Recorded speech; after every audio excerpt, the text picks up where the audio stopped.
Welcome to the Carcass front presentation. So this is like a cool Bible verse about Leviathan. I thought I'd share. But this is the box cover. It's painted by Pedro Nunez, and I wanted him to show like a ship graveyard. If you've ever seen one of those, the big rusted hulks of ships beach to shore. I wanted to show like a desperate fight in that location, and he nailed it, you know.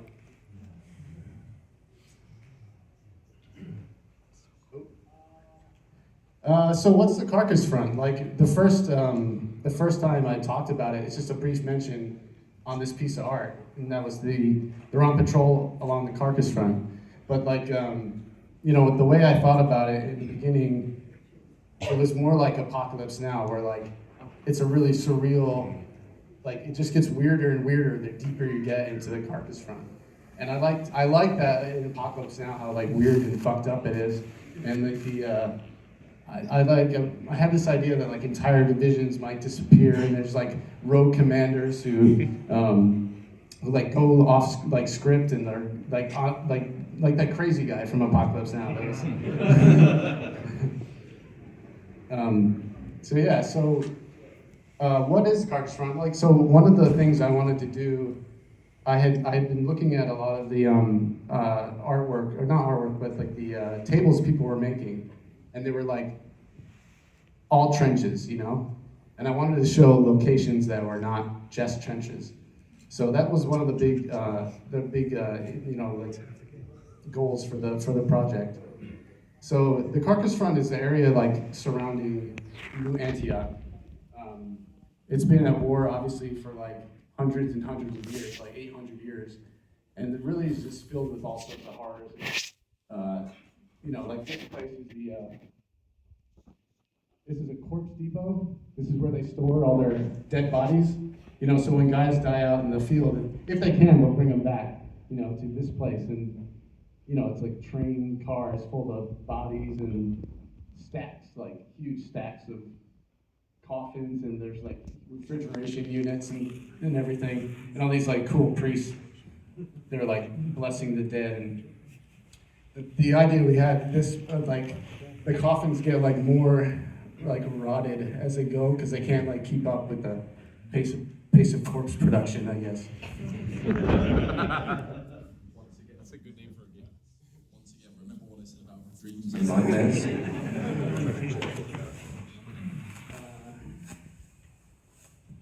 Right. This is the map. This was drawn by Victor Pushkarev. And he did a kick-ass job. You can see, like, these are all the different locations, and they all have there's 12 locations like depicted in the lore book, like with rich lore, and then there's other locations on the map that have like they have lore too. It's just not as deep, you know. But it's all really cool. So on the right, you can also see what we're trying to do with the campaign setting. So the book includes not just one campaign, but two. The first one is a two-player narrative campaign. I know it's one of the book is the first one, where basically you can play two warbands, mostly based around the Trench Pilgrims and the Naval Raiders that are in the box, but you can do it with any faction. And you play through this new saga in the Trench Crusade story. As Thomas has said in the past, we don't want a static storyline or a static battlefront, I guess. So the idea is that every year, and yes, this will be a yearly product, we move the story forward with something cool and something that's dribbled out of his ears, I guess. So it's 5 bespoke linked scenarios. The locations of those scenarios are also on this map, but I'm not going to spoil the story for you because it's very, very cool. Some of you may have already seen that it's based around Leviathan, and the heretics are trying to free Leviathan, and the pilgrims are trying to eat Leviathan. And no, I didn't stutter, they are actually trying to, because they think they'll make super communicants out of you. Hell yeah. Anyway, so that's the two-player box, that's the two-player campaign, sorry, and then there is also a 2 to 8 map-based campaign, which is basically what we're seeing here. There are some sort of light Eurogame elements, for those of you familiar with board gaming. A lot of these icon means, they will be obviously more explained in the book, but you'll be fighting over these different resources, so it's not just, I'm taking this territory has a reason to be, there's a reason for you to take it, fight over it, there are some really good choices to make. There will be some base building elements as well, so not just upgrading your warband, but where they are stationed out of, as it were.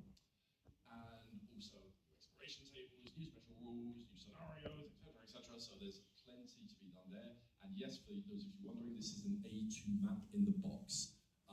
In funny American sizes, it's big. It's big. I don't know how big that is. All right? There we go. Okay, so what else is in the box? So as you can see, the big map. So the two plastic warbands, we talked about those. Those will be very similar. They will be identical to the Prussian warband box, if any of you guys have seen that. So 7 models for Heretic Raiders, 9 for Sacred Affliction. Each model has 2 ways of being built. There are the sample lists. Obviously, you guys can do whatever you want with them. I don't think you care. There are plenty of options, and they are pretty cool. Also, to clarify, the images that we have released so far, that you'll see plenty more of later, that is not all the miniatures in the box. We are keeping a couple back, one of which you're about to see a preview of in a few slides, so get hyped for that. One thing I will also mention is that whilst this is meant to be, whilst Trench Crusade was never envisioned to be a first game for people to get into wargame, the amount of people who have gone into wargaming through Trench Crusade is staggering and humbling, I'm not going to lie. So there is a lot of components in here for people to get into the game when they buy it for the first time. That's a lot of the world is burning, that's like a starter scenario. There's plenty of resources in there for the new players. Otherwise, you can see other components there, score pads, secret objective cards, like I said, like Eurogame elements that will hopefully spice up the campaign and make it very, very playable, so you can play this one for a long time. I see a hand raised, but we will do Q&A at the end. No worries, dude. Yeah, we will have Q&A at the end. Okay. Go for it. Okay, so the minis, obviously we are proud of these ones.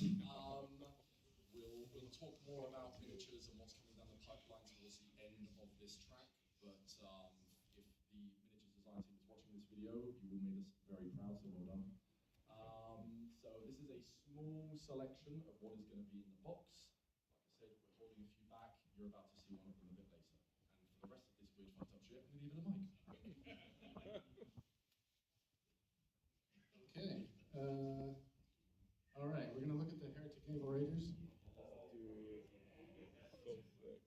This is one of the locations in the Carcass front.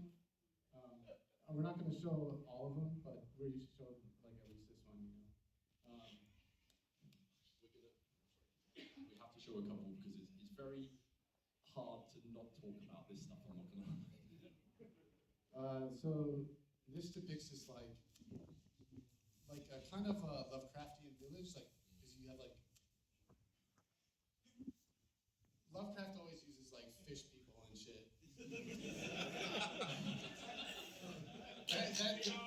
That's not what these are, but I wanted to give the vibe of fish people without having fish people.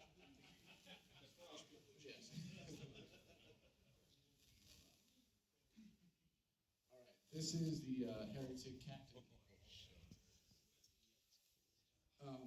So I drew this guy, I guess about 8 months ago, but I had this idea, like when I was really struggling like to make him feel unique, and then I just like had him like, I had this idea that he had a spring of like blood welling up inside that bleeds forever, granting him eternal life, and then like that like sealed the design. So it's just really cool. Like he's just bleeding all the time. Once again, say it with me now. Nightmares.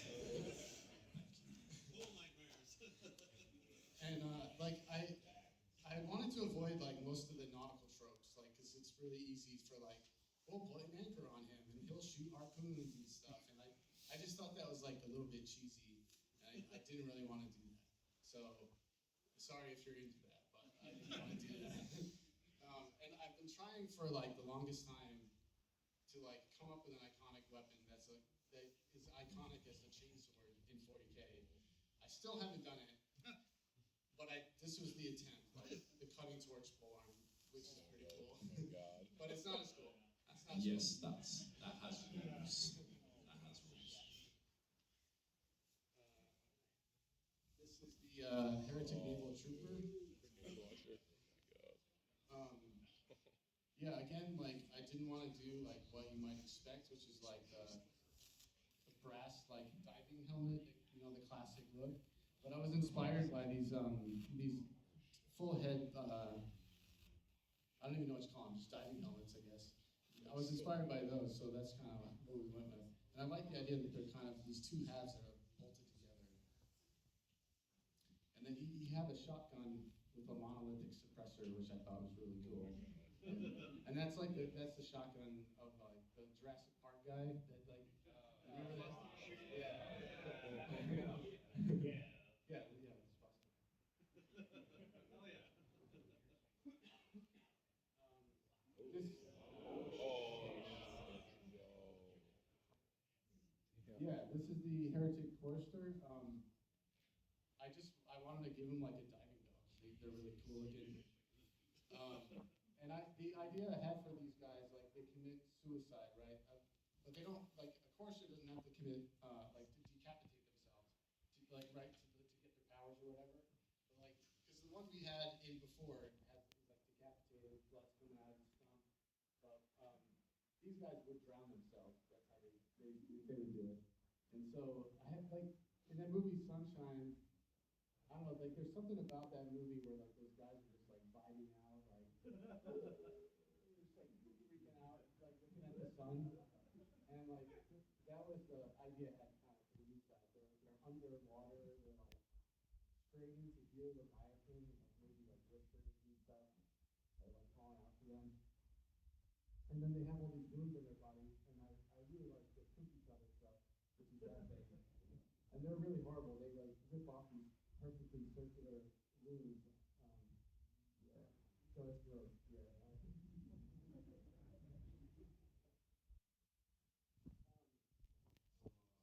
Yeah. This is the concept by Loic. He did a great job coming up with these poses and stuff. The pistol is based on Hellboy's Samaritan from the movie. And the propulsion system is based on the Gundam propulsion system. That's cool. Yeah, just some more guys. Like these are some different ways you can equip them. So you can give them a Legionnaire or Infiltrator. And those are based on the. If you ever seen that photo of like the Dutch Special Forces guys. Yeah. We couldn't quite nail that look because it's like you can't make like transparent materials and plastic, but it's still really cool. And that is a boarding axe. He's got a boarding axe right there. Yeah, they look really cool.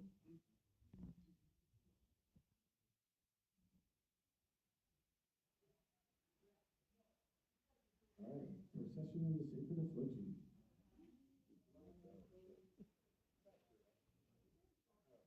Are you bored? All right, so these are like the first ones I drew, right? They're back in the day, before this was a game even. And you know, I just had this idea of like these like filthy, diseased, like fanatics, you know. So this is Loic had illustrated this guy, and he did a great job. I don't know. There's something that's like great about that pose and the like milky eye that's like got like rotted in it and stuff. And that's the mini. Looks really cool. I don't know. It's just awesome.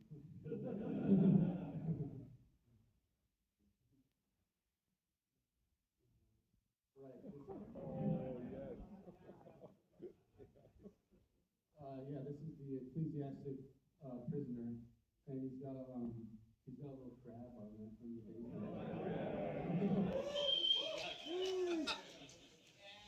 Also, just the story behind the crab. It's the crab that dabs because there was a sculpting error and they ripped the crab's claws and it just ended up doing this. And so we kept it. Yeah, he looks really cool, and he's got like all these, like I always imagine the castigator would like mark them with those little crosses on their leg and stuff. Like they have to, all these sins that they have. One of the first pieces of feedback we got for this model as well from one of the painters, it's like, where's the bomb? Also, if you survive the explosion roll,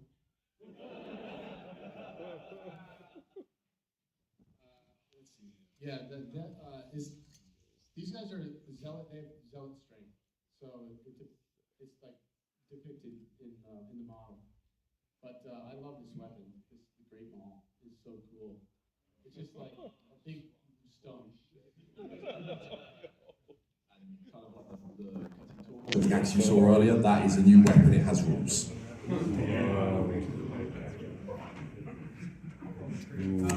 This is the musician. It's like he's got a little hair on his back.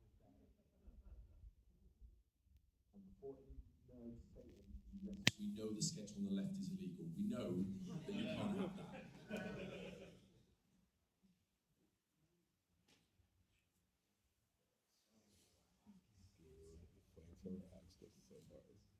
The painter had a lot of fun with these ones, but he's very fed up with painting ribbons.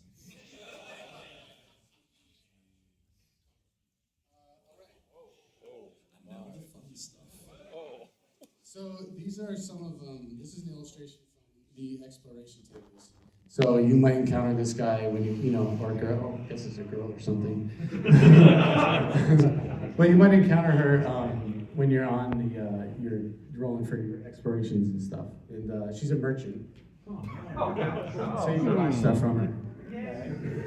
What is she selling? And this art is by Guy Davis, who's like a famous comic book illustrator who worked on PPRD.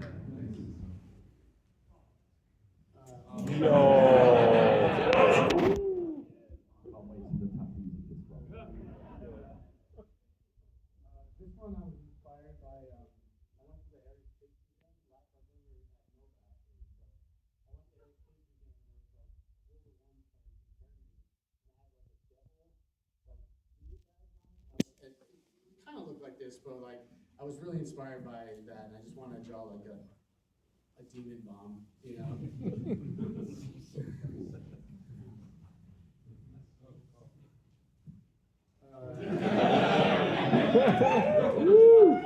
We are going in on crabs for this one, so we're clear.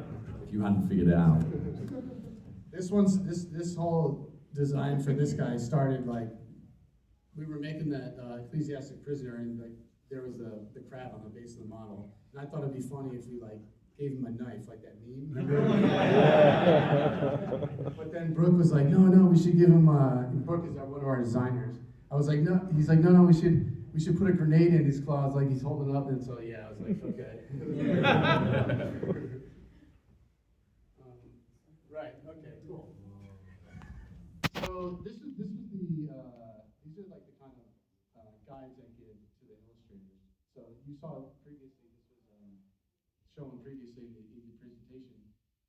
So this is the kind of style guides I would give them. So I'm just like put together all the info for them. It's not terribly interesting. But this one's cool. This is the I really wanted just like I wanted a really big tank battle, like Kursk, but like times 1,000. Like 10,000 tanks fought in this battle or something. So this is like a Panzer graveyard or something like that. With an unidentified thing in the background, yes, that thing has rules.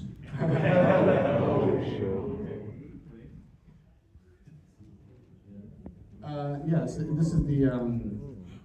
this is another one of those kind of I wanted a Sumerian city vibe for this, so like in Persian as well. So And I was really inspired by this scout bike down below that was I think it's like a modified BF 109. It's really cool. Anyway, yeah, you'll see the final one. I didn't want to give it away, so you'll see the final ones in like the book, you know. All right. Okay, so obviously the box is already on pre-order. A lot of this information you already have on hand. One thing that I am going to detail a little bit more is going to be concerning factions and sub-factions, or what we know as variants going forward. So yes, so all sub-factions are now going to become factions, which means they get all the art, all the lore, the equipment, patrons, skills, everything. What that means, ladies and gentlemen, is we can have variants for the variants. Which I'm not going to spoil here, but they're very cool. And if you check out the Kickstarter update that we put out a little while ago, where we said there would be some adjacent releases digitally and 3D printed, that is for these variants. So this is a thing we're going to test going forward, see if it works, where we have these variants for the factions and these sort of special miniatures or conversion parts, something that would take too long to do in plastic or may not be have enough volume to really justify it. We're going to try doing that through 3D printing as different releases. Those of you still in that space, there will be something for you. And they are very cool. If you like Forrester, stay tuned. And also a lot of this stuff too, we are going to do a terrain pack for it too. So there was a location on that map in the bottom left-hand corner, which is going to get terrain piece, which I am very excited for.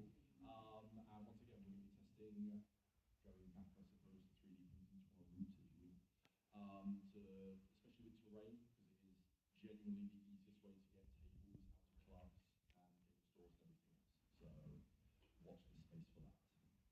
And afterwards, I believe it's for our friends to come and take a look. So we have nothing to report. You might have guessed that afterwards. Also, have something to say.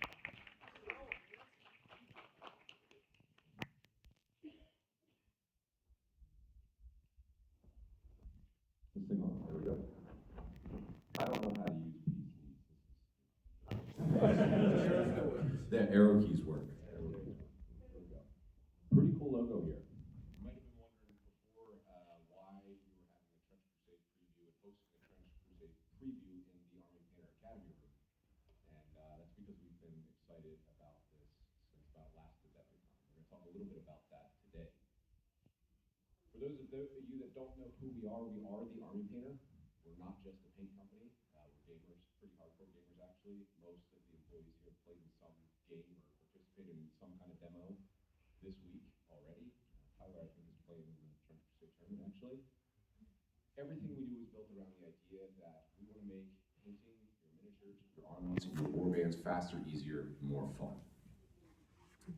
Especially without sacrificing quality. If any of you have tried the new Fnatic paints, your speed paint formula, it's pretty incredible stuff. When the rumor mill started about Trench Crusade, I think I remember Thomas Koltow, who's a product developer at the company, said, "You got to check this stuff out."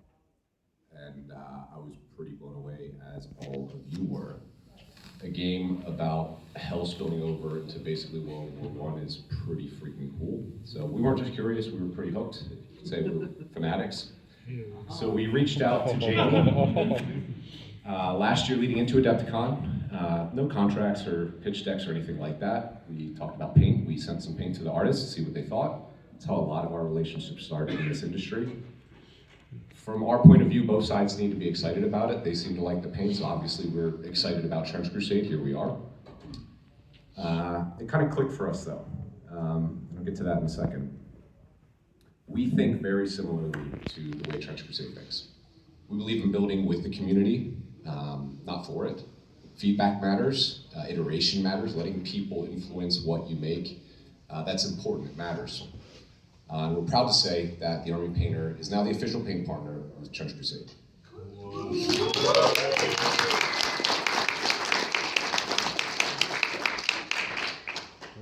And it is a preview, and I don't think in the Army Painter history we've ever done a preview before. We've been asked to like be on stage, so this is really fucking cool. I feel fish out of league a little bit, but this is something that we're calling a Crusade 7 set. 7 paints. You're gonna see more of this from the Army Painter in the future. Massive credit to Tyler Mengel here, the mind of Mengel, the Claw himself, the Eddie Mengel. Not only is he a talented painter, as most of you already know, he's a great graphic designer, and basically our equivalent to Lyle, you'll learn more about her. So why 7? It's everything you need and everything that you don't need.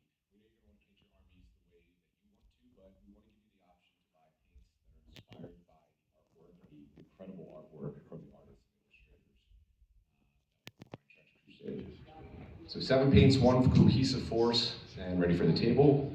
We're going to kick things off with the Prussian Stahlstrappen, mud steel, grime and grit. Pretty cool stuff.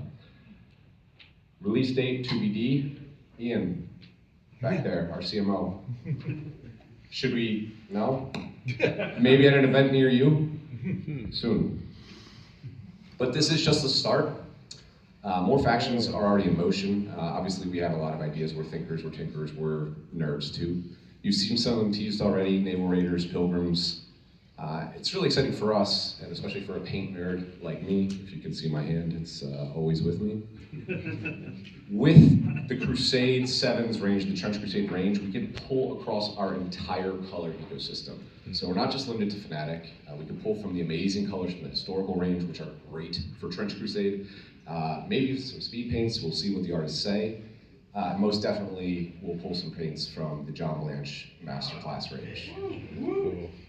Fuck yeah.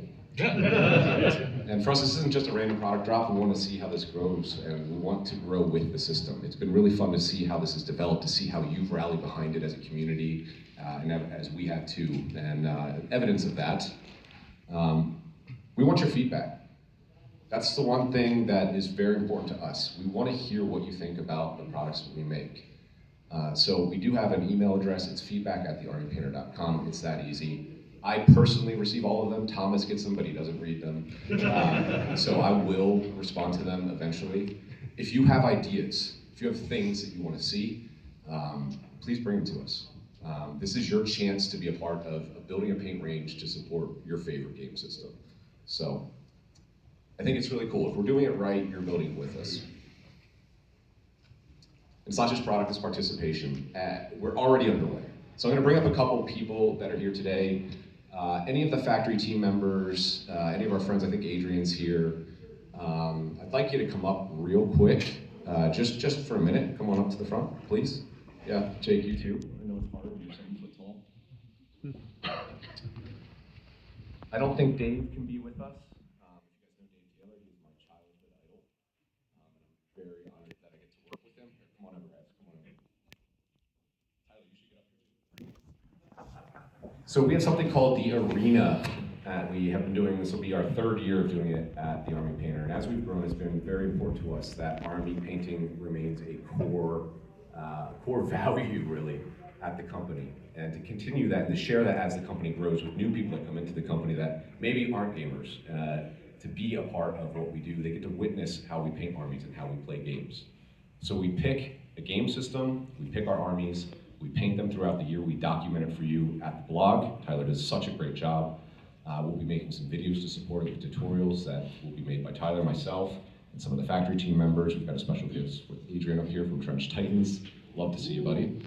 And we're opening this up for the first time to people outside of the Army Painter. There's going to be some people from Trench Crusade participating. There's at least one artist, Tyler. Yep. And Lyle's going to participate. And we're going to see how this shakes out. We'll see how the final matchup goes, but we usually end with a tournament at home office. That's still up in the air. We're all busy people. But I just want to give everybody here a quick chance to let you guys know what they're going to be painting as part of the Arena Challenge this year featuring Trench Crusade. Tyler, why don't you go first? I haven't decided yet. Yeah, I really don't know. I really like the, TBD. I'm honestly between Pilgrim's Court and Black Grill. So I'm leaning heavily towards Pilgrims with new models, so it'll probably be them.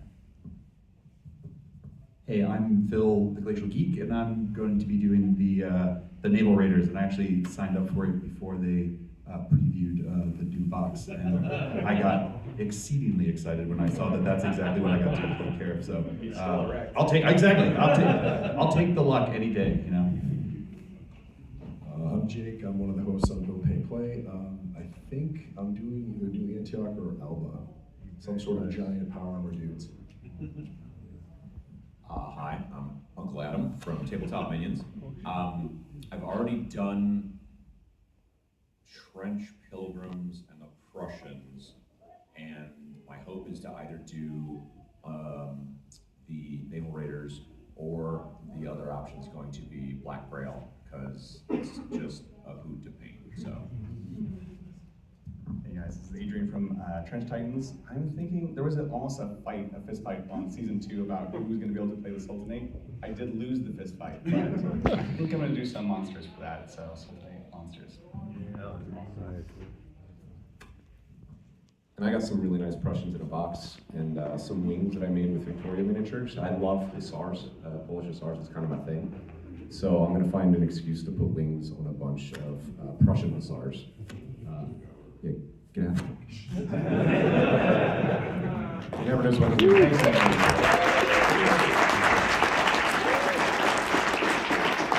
So I would really appreciate it if you don't already follow the members of our factory team and Trench Titans, whether it's Sam Lenz, Uncle Adam, Bill Paint Play, Phil Hall, the Glacial Geek, Better's Miniatures, Don Storatos, Heresy for Heretics. We've got Courtney on board now from Figuratively Speaking Minis. I hope I didn't forget somebody. If I did, I'm an asshole.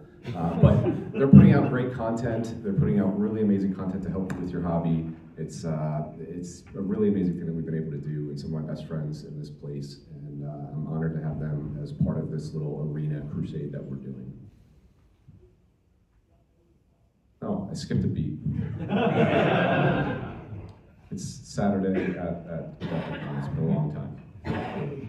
So as for Ryan, as I said, we're not rushing this. Trench Crusade is moving very, very fast. Jamie, we've had so many conversations, and it's incredible to see. I don't know if anybody here has built a company before. I have in the past. It's not easy to do, especially in this space. And you're under the microscope a lot because of the internet, and I really admire what these guys have been able to achieve. I know that it's not easy, so congratulations on what you've done so far. But we're excited to grow with this. We're going to stay connected with them, lining up with our content, our creators, because when it lands, when this comes, it's going to be really, really worth it. We hope you think so too. So this is your chance. If you have ever wanted to influence a product, a paint range, a system, the hobby, this is your time.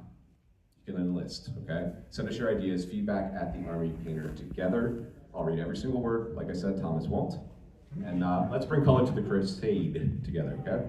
All right, thank you very much. I think that's it for us.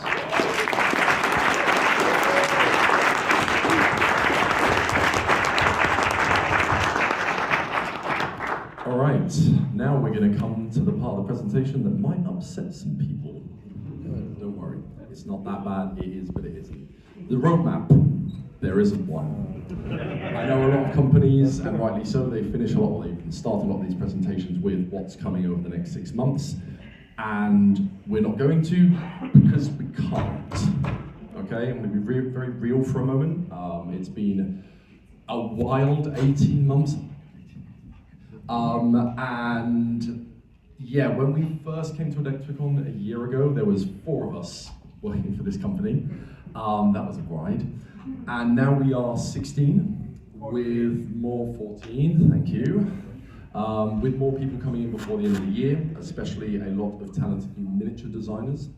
So the truth is that we kind of go from release to release at the moment. The Prussians that everybody has been fawning over, they were finalized for production and shipped about 2 weeks ago. That's how close we cut it currently. So it took us about 6 months of work to get the first Prussian box out. It took us 5 months to get the next 2 out.